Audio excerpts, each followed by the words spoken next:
बिस्मिल्लाहिर्रहमानिर्रहीम, अस्सलाम वालेकुम। आज 17 जून है और दिन है जुमे का। इस वक्त मैं प्रेस क्लब के बाहर मौजूद हूँ और आप मेरे पीछे देख सकते हैं कि पाकिस्तान अवामी तहरीक और तहरीक मिनहाजुल कुरान के कारकुनान बड़ी तादाद में यहाँ पर सानिया मॉडल टाउन के खिलाफ एहतजाज कर रहे हैं। कुछ फैक्ट्स हैं जो मैं आपके सामने रखना चाहता हूँ, जिन फैक्ट्स को सुन के आपको अंदाज़ा होगा कि पाकिस्तान के अंदर निज़ाम जो है, ख़ास तौर पे हमारा अदालती निज़ाम, वो कितना बेबस है। किस तरह से क्यों लोगों का पाकिस्तान की अदालतों पर से एतमाद उठता है, क्यों लोगों का पाकिस्तान पर जो है वो एतमाद कम होता है, क्यों लोगों के अंदर मायूसी पैदा होती है।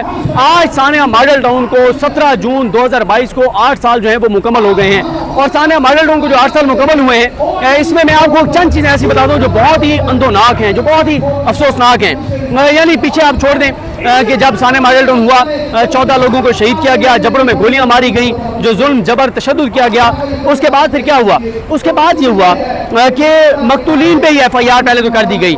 जिन लोग शहीद हुए उनकी फैमिलीज पर ही, उन लोगों पर ही FIR कर दी गई, क्योंकि शहबाज शरीफ वज़ीर आला पंजाब थे, राना सनौला वज़ीर कानून थे और राना सनौला के हुक्म पे ये सारा कुछ हुआ। शहबाज शरीफ के घर के चंद कदम के फासले पर ये सारा कुछ हुआ। उसके बाद क्या हुआ? उसके बाद ये हुआ कि ज़ाहिर डॉक्टर तारिक कादरी साहब ने लॉन्ग मार्च किया, अवामी तहरीक मिनहाजुल कुरान ने 70 दिन तक प्रोटेस्ट किया और 70 रोज़ बाद जाकर और FIR दर्ज हुई। वो भी उस वक्त जनरल राहिल शरीफ के कहने पर, उनकी मुदाखलत पर जो है वो FIR हुई थी। उसके बाद क्या हुआ? FIR हुई, केस आगे बढ़ना था, JID ने अपनी मर्जी की बना दी। जस्टिस बाकिर नजफी कमीशन रिपोर्ट जो है वो दबा दी गई, उसके ऊपर कोई कार्रवाई आगे नहीं बढ़ी। करते कराते 2018 आ गया, तहरीक इंसाफ इक़्तिदार में आ गई। डॉक्टर तारिक कादरी साहब के हवाले से मैं बताता हूँ, जब उन्होंने दलाइल दिए थे, जब साकिब निसार साहब बहुत ज़्यादा सो मोटो ले रहे थे और साकिब निसार साहब जो है वो जुडिशल एक्टिविज़म उनका रूज पर था, तो उस वक्त ये हुआ था कि बिस्मा अमजद ने, जो बच्ची है, उसने एक ख़त लिखा चीफ जस्टिस पाकिस्तान मियां साकिब निसार साहब को। उन्होंने सो मोटो लिया। ये मामला सुप्रीम कोर्ट में समाअत के लिए मुकर्रर हुआ।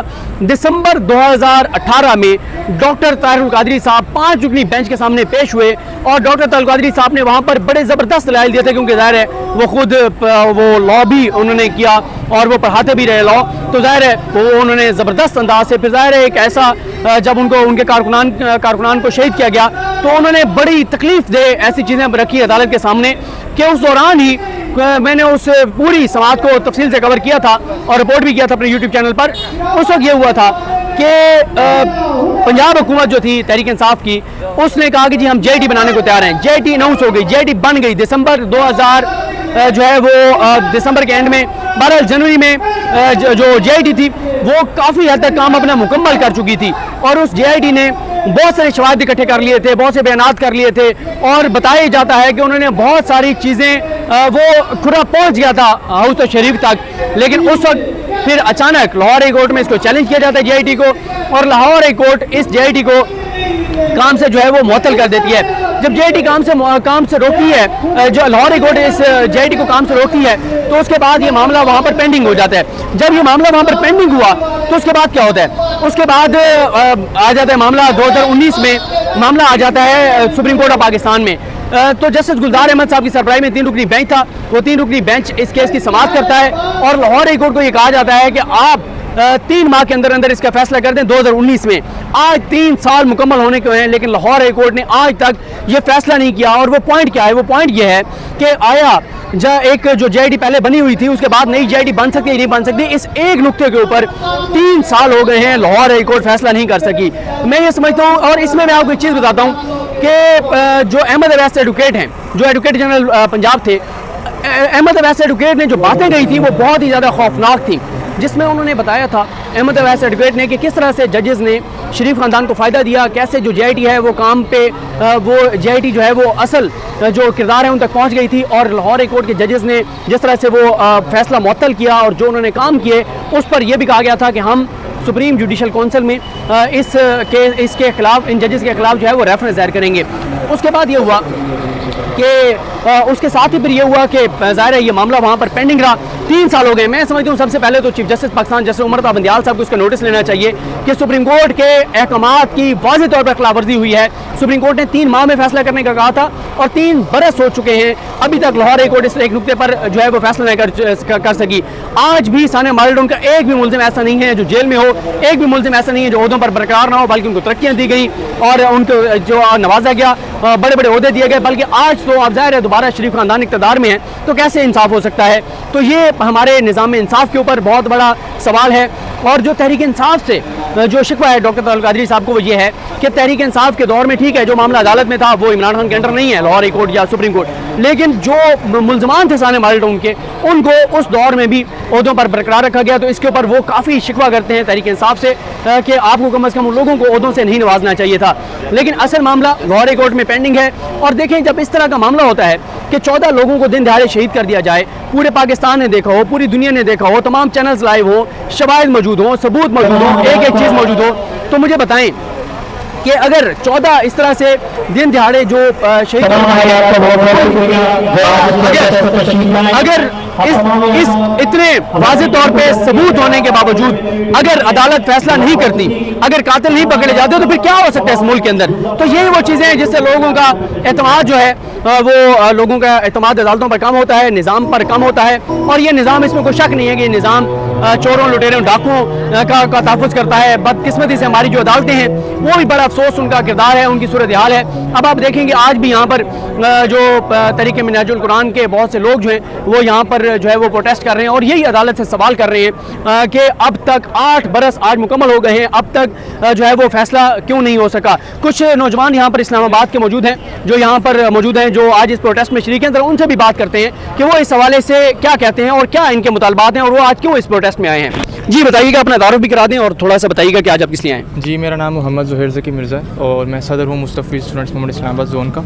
हमारा सिर्फ इतना मुतालबा है कि सानिया मॉडल टाउन को 8 साल बीत चुके हैं और अभी तक उनको इंसाफ नहीं मिला। यानी आप एक इस्लामी मुल्क में रह रहे हैं और वहाँ पर अगर 14 लोगों को दिन दिहाड़े कत्ल कर दिया जाए, 100 लोगों के करीब को छलनी कर दिया जाए गोलियों से और 8 साल बीत जाएँ, उसकी कार्रवाई भी ना हो। मैंने अभी इसीलिए स्पीच में मुतालबा भी किया चीफ़ जस्टिस साहब से कि उनसे पहले जो सुप्रीम कोर्ट के चीफ़ जस्टिस साहब थे उनकी ही सरबराही में एक GIT बनी थी, जिसको फिर लाहौर हाई कोर्ट ने उसको रोक दिया। बिल्कुल, वो उस पर हम बिल्कुल बात बड़ी तफसील से बता चुके हैं इससे पहले कि ये आपने सुना कि किस तरह से जो है वो ये मुतालबा भी किया जा रहा है चीफ़ जस्टिस पाकिस्तान से, ख़ास तौर पर कि चीफ़ जस्टिस साहब आप इस मामले को देखें। सुप्रीम कोर्ट का हुक्म था, सुप्रीम कोर्ट के अहकाम थे, लेकिन सुप्रीम कोर्ट के अहकाम 3 माह के थे। अगर मुल्क की सबसे बड़ी अदालत के अहकाम की ये वक़्त है कि लाहौर हाई कोर्ट उस पर अमल नहीं कर रही, तो फिर आप अंदाज़ा लगाएं कि फिर बाकी चीज़ें किस तरह आगे बढ़ेंगी। और यहाँ पर इस्टेब्लिशमेंट से भी, फ़ौज से भी शिकवा किया गया और यहाँ पर फ़ौज से भी ये कहा गया, ये इश्ताक साहब यहाँ पर मौजूद है, उन्होंने फ़ौज से शिकवा किया कि हम तो आज भी रियासत के साथ खड़े हैं और आपने हमें यकीन दिलाया था कि इंसाफ होगा, लेकिन आज तक हमें इंसाफ नहीं मिल सका। तो ये बहुत ही ज़्यादा अफसोसनाक सूरत हाल है और ये बहुत ही ज़्यादा इस निज़ाम के लिए जो है वो शर्मनाक है कि किस तरह से दिन दिहाड़े 14 लोगों को शहीद किया गया, जबलों में गोलियाँ मारी गई, लेकिन आज तक जो है वो इंसाफ जो है वो नहीं हो सका। तो यहाँ पर जो अभी मुकर्रीन थे उनमें से किसी से बात करेंगे और कि वो इस हवाले से क्या कहते हैं कि ये ज़रा बात करते हैं कि उनको इस्टेब्लिशमेंट से भी क्या शिकवा है। अस्सलाम वालेकुम सर, कैसे हैं? खैरियत से? ये बताइएगा कि आपने ज़ाहिर है अदालती निज़ाम के बारे में तो आपने गुफ्तगू की, लेकिन आपकी एक स्पीच में बहुत इंपॉर्टेंट बात थी जिसमें आपने जनरल बाजवा साहब से भी शिकवा किया है, रियासत से भी शिकवा किया। वो शिकवा क्या था आपका? देखें जी, वो बड़ी वाज़ेह बात है सदीक भाई कि हमें जिन लोगों से तवक्को थी कि वो इंसाफ करेंगे, जो तो इख्तदार में हो या वो किसी भी जगह पर हो, जो हमारे डायरेक्ट पार्टी है, जो मुलजिम और मुजरम है, हमारे डिक्लेयर्ड मुजरम है। मुजरम मैं इसलिए कह रहा हूँ कि बेशक अदालतों ने अभी उनको मुजरम डिक्लेयर किया या नहीं, लेकिन उन्होंने कैमराज के सामने ये सारा कुछ किया और एविडेंसेज और पहली बाकर अली नजफी की रिपोर्ट्स और वो सारी चीज़ें सामने आ चुकी हैं। तो जो लोग मुजरम हैं उनसे तो हमें तवक्को नहीं थी कि वो इंसाफ हमें वो देंगे। उनके परों तले पलने वाले इदारे या उनकी अपनी नर्सरियों में उगने वाली मुख्तलिफ जो शख्सियात या जो अथॉरिटीज़ हैं उनसे भी तवक्को नहीं थी।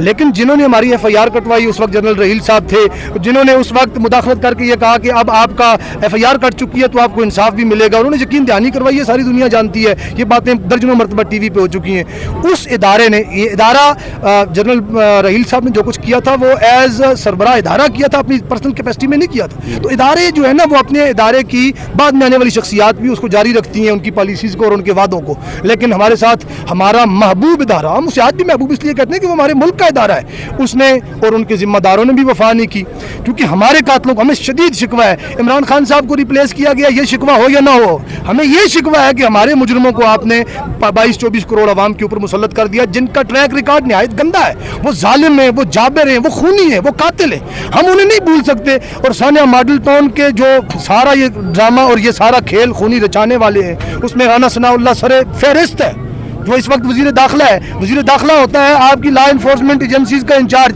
मतलब आप दूध की राखी बिल्ले को बिठाना चाहते हैं। आपने मुल्क की इंटरनल सिक्योरिटी का इंचार्ज उस शख्स को बना दिया है, जिसके ऊपर एक तरफ तो वो मंशियात के चार्जेस है, दूसरी तरफ वो जनाब दर्जनों इंसानों का सरेआम कातिल है। हम कतन ना ऐसी गवर्नमेंट को मानते हैं, ना ऐसे फैसलों को मानते हैं, ना ऐसे अम्ब्रेला और छतरी को मानते हैं। हमें अपने मुक़्तदर इदारे, खा वो फौज का इदारा हो या अदलिया हो, दोनों से शिकवा है कि उन्होंने भी इंसाफ बाहम पहुंचाने में कोई किरदार अदा नहीं किया और हमारी मदद नहीं की। हम आज भी उन्हें मुल्क की सलामती का जामिन समझते हैं, उन्हें चाहिए कि वो अपना मुस्बत किरदार। लेकिन एस्टेब्लिशमेंट का तो मौक़िफ़ ये है कि वो न्यूट्रल हैं और आवाम इनको वोट देकर लाई है, तो वो क्या कर सकते हैं? ठीक है, फिर हमारी पुलिस को भी न्यूट्रल होना चाहिए कि एक बंदा मेरे घर चोरी कर जाए, वो ना चोर के साथ हो ना वो मेरे साथ हो, वो न्यूट्रल हो जाए। हमारी पुलिस जैसे बड़ा इदारा है फौज, वो न्यूट्रल है। हमारी एजेंसीज को भी, वो किसी बंदे को मत उठाएं क्योंकि वो न्यूट्रल है, वो किसी को जिक्र नहीं, किसी को तकलीफ नहीं पहुंचाना चाहते।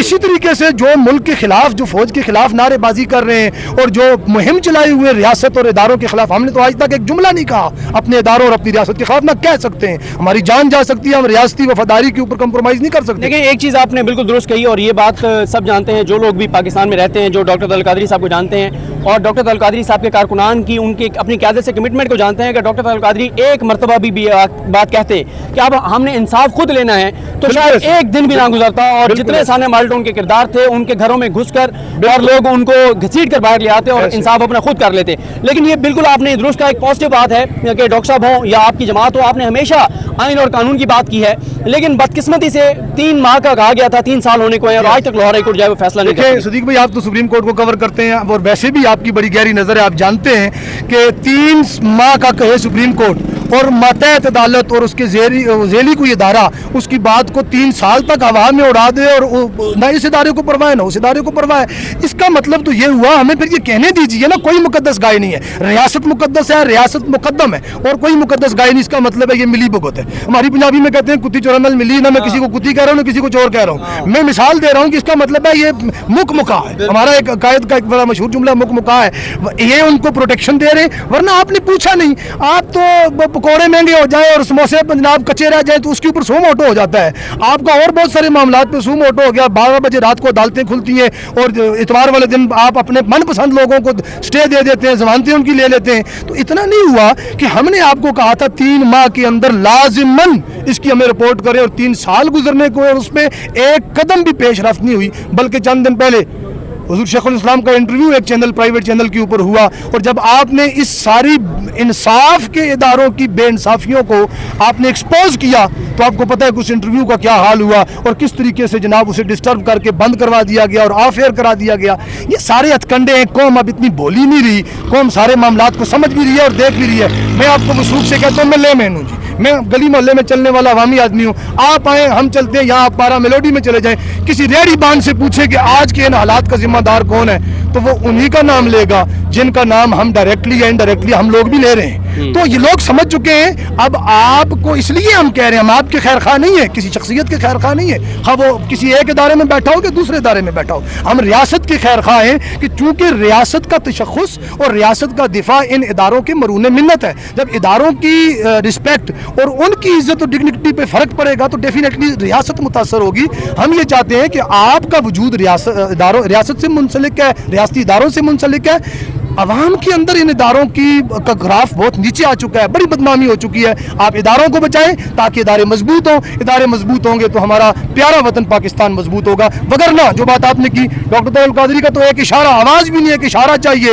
ये लोग ये पिछले हम 30 साल से ये नारे मार मार के गले बैठ गए कि ताहिर तेरा एक इशारा हज़र हज़र लहू हमारा। इसको हम यहाँ साबित कर भी चुके हैं और कर सकते हैं। जिन्होंने किया है 17 जून 2014 को आपके सामने है। उस वक्त से पहले के लोगों के पे सब्र का पैमाना लबरेज हो, और क़यादत खुदा न खास्ता हमारी क़यादत मायूस नहीं होती, लेकिन वो इस हद तक जाए कि यार मेरे से तो कुछ नहीं हो सका, अब जो कुछ करना है आप लोग कर लें, वो वक्त अल्लाह ना लाए। रियासत पहले ही बहुत सारे ख़तरात में घिरी हुई है, ये हमें माँ की तरह अजीज़ है, हम इसे किसी मज़ीद इम्तिहान में नहीं डालना चाहते। ज़िम्मेदार ज़रा ज़िम्मेदार बन जाए। जो बात आपने की कि वो न्यूट्रल है, तो साहब जिनकी जिम्मेदारी इंसाफ की होती है वो अपने कानून और इंसाफ के मामले में न्यूट्रल होते हैं, अपने तल्लुकात के मामले में न्यूट्रल नहीं होते।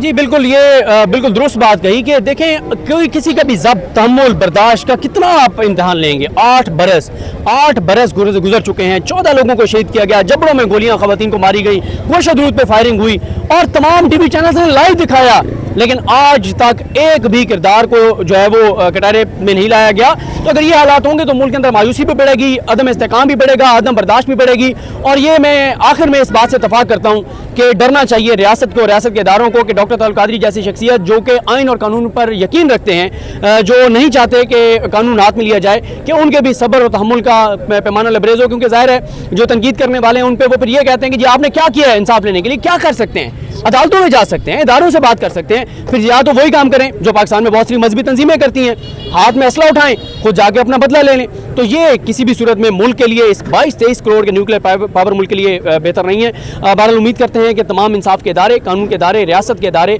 इतने बड़े जुल्म, ज्यादती, जबर, तशद्दुद, जुल्म जिसकी पाकिस्तान की तारीख में मिसाल नहीं मिलती, उस पर ज़रूर इंसाफ करेंगे।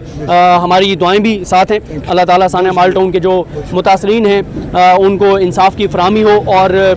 और ये जो केस है ये सिर्फ सानिया माल टाउन जो है एक जमात का केस नहीं है, ये मिनाजुल कुरान का केस नहीं है, ये अवामी तहरीक का केस नहीं है, ये 22-23 करोड़ लोगों का केस है। क्यों? लोगों को ताकि नजर तो आए कि भाई एक इतना बड़ा जुल्म हुआ, जबर हुआ, तशद्दुद हुआ, लाशें गिराई गई, तो क्या रियासत इतनी बेबस है कि चंद लोगों को वो कटहरे में नहीं ला सकती? तो ये बहुत अफसोसनाक है। अल्लाह ताला पाकिस्तान पर अपना रहम करे, करम करे। बहुत शुक्रिया। जी सर, आप कुछ कहना चाह रहे थे? जी मैं ये अर्ज़ करना चाहता हूँ सर, देखें एक जो कॉन्स्टिट्यूशन है ना रियासत का, वो एक मुआहदा है, एक एग्रीमेंट है between a citizen and the state. जी सर।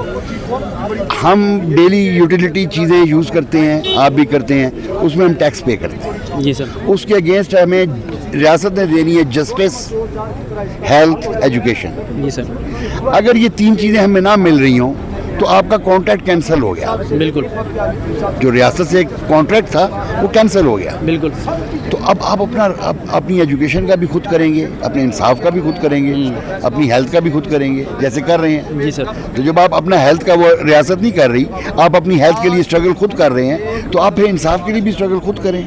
बिल्कुल, ये बहुत अहम पॉइंट है कि रियासत के साथ जो शहरियों का मुआहदा है वो ये है कि हम आपके कानून को मानेंगे, हम आपको टैक्स पे करेंगे, उसके बदले में आप हमें क्या देंगे। और मेरा ख्याल है कि डॉक्टर साहब ने 2013 में जो लॉन्ग मार्च हुआ था उसमें कौम को जितना एजुकेट किया था आइन के हवाले से, और 62-63 उसके बाद ही आपने देखा कि उसके ऊपर बहुत ज़्यादा बात होने लगी, वहाँ पे बहुत ज़्यादा बात होती थी। तो ये सूरत हाल है। अल्लाह ताला पाकिस्तान पर रहम करे। 62-63 जो है ना, बेसिकली वो एक फिल्टर है जो आपका गन असेंबली तक जाने से रोकता है। जैसे किसी एक खुफिया इदारे में आप भर्ती होने के लिए, मेरी एक डिप्टी डायरेक्टर साहब से एक दफ़ा चाय के कप पे मीटिंग हो गई, मुलाकात ISI के, तो उनसे मैंने कहा सर आपके महकमे में राक एजेंट नहीं आ सकता, वो असेंबली में कैसे जा सकता है? इंडिया का एजेंट वहाँ बैठा है, मुसाद का बैठा है, दुनिया की हर एजेंसी का एजेंट वहाँ बैठा हुआ है, और चोर उच्चका लफंगा ISI में नहीं आ सकता। वो चोर उच्चका लफंगा वहाँ कैसे बैठा हुआ है? तो वो 62-63 ही उसको कैलकुलेट करेगा ना कि अगर तारुल कादरी ये कहता है कि कुत्ता भी पालो तो उसकी नस्ल देखनी पड़ती है, तो वेयर ही इज रॉन्ग। कि आपने एक MNA 314 सीटें, ये 342 हैं पूरे पाकिस्तान में, अब 342 लोगों की स्क्रूटनी करना इज लाइक दैट कि आपने एक क्लास में अगर आपके 100 बच्चे हैं तो how many teachers you are required for their paper checking and all that. बिल्कुल। तो आपका डाटा इदारे सारा रिकॉर्ड हर बंदे का, आपने अपने मसले देखने हो तो उस बंदे का जो FBR है सारा रिकॉर्ड उसका ले लेता है। आपने किसी खुफिया इदारे में भर्ती करना हो बंदा, आपको सारा रिकॉर्ड मिल जाता है। नेशनल असेंबली ऑफ पाकिस्तान में जाने के लिए आपको रिकॉर्ड क्यों नहीं मिलता? ठीक है, कैसे आप आंखें बंद कर लेते हैं? आपका जो प्रिजाइडिंग ऑफिसर है और उसके नॉमिनेशन पेपर्स आप कैसे वो साइन कर लेते हैं, कैसे एक्सेप्ट कर लेते हैं, जबकि वो आप उस बंदे को किसी खुफिया इदारे में भर्ती नहीं करेंगे, वहाँ भेज रहे हैं आप उसको।